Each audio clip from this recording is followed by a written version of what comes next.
This is Optimal Health Daily, episode 153, How to Become an Early Riser, part 1 of part 2, by Steve Pavlina of stevepavlina.com, and I'm your narrator, Dr. Neil. Welcome to another edition of Optimal Health Daily, where I read some of the best blogs covering health and fitness, just like an audiobook. And if you didn't know, this is one of 4 podcasts where we read blogs to you. There's also Optimal Living Daily, where my brother reads to you posts about personal development. There's Optimal Finance Daily, which has some great tips to get out of debt and make more money, and Optimal Startup Daily for entrepreneurs, freelancers, and anyone interested in having their own business. Definitely check those podcasts out if you like the format of this show. Becoming an early riser. How perfect could the timing of this be? The morning after Valentine's Day. Now, today's post is actually sort of a continuation. A couple of weeks back, I read a post from Steve Pavlina titled, How to Become an Early Riser. It was a popular post for him and brought him a lot of traffic, so he decided to add a part 2. And when I read the first part, that was episode 138, I asked if you'd want to hear part 2, and we had a bunch of people say that they really wanted to hear it. So today, I'm going to start that article, which is part 2, but it's a little on the long side, so I'm actually going to break it up between today and tomorrow. So this is basically part 1 of part 2, if that makes any sense.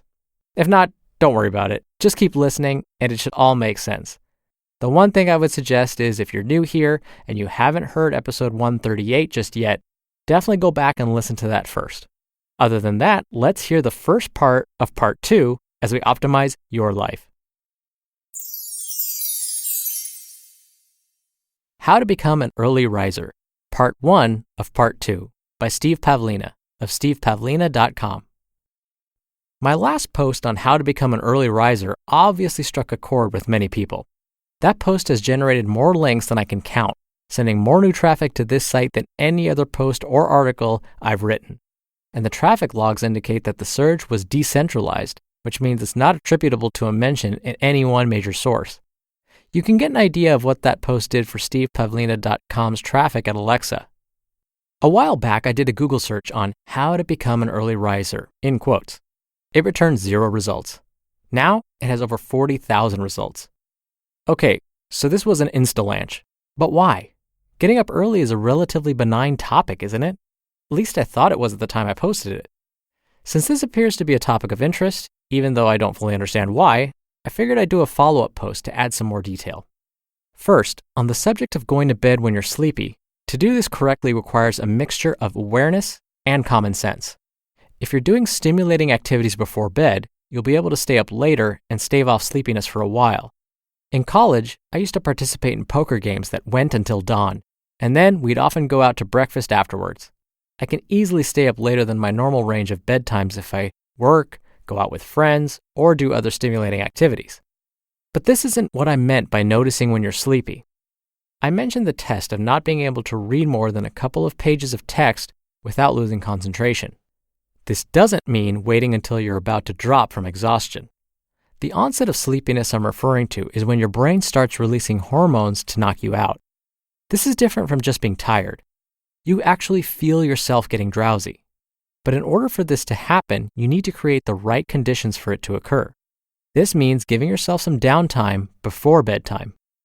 I find that reading is a great way to wind down before bed. Some people say reading in bed is a bad idea, that you should only sleep in bed. I've never had a problem with it though, since when I'm too sleepy to keep reading, I can just put the book down and go to sleep. But read in a chair if you prefer.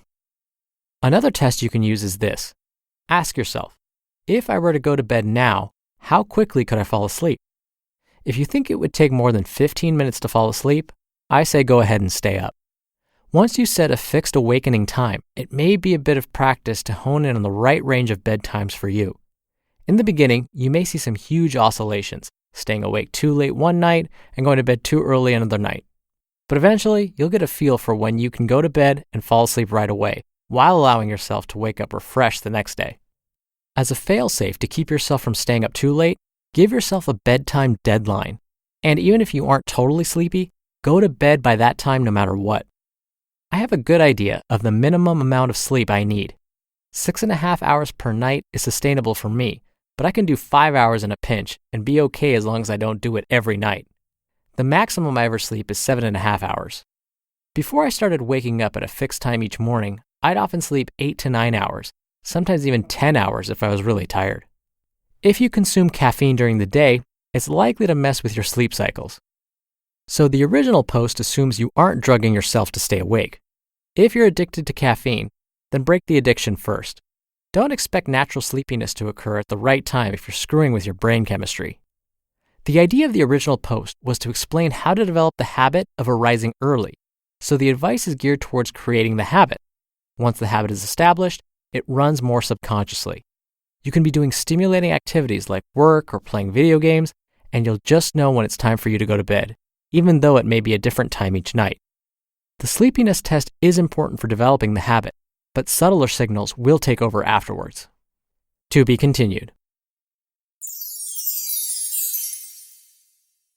You just listened to part 1 of the post titled, How to Become an Early Riser, Part 2 by Steve Pavlina of stevepavlina.com.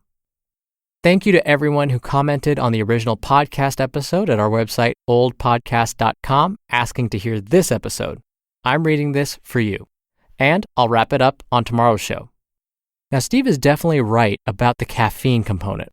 For some of you, you could have a cup of plain coffee an hour before bed and have no problem falling asleep.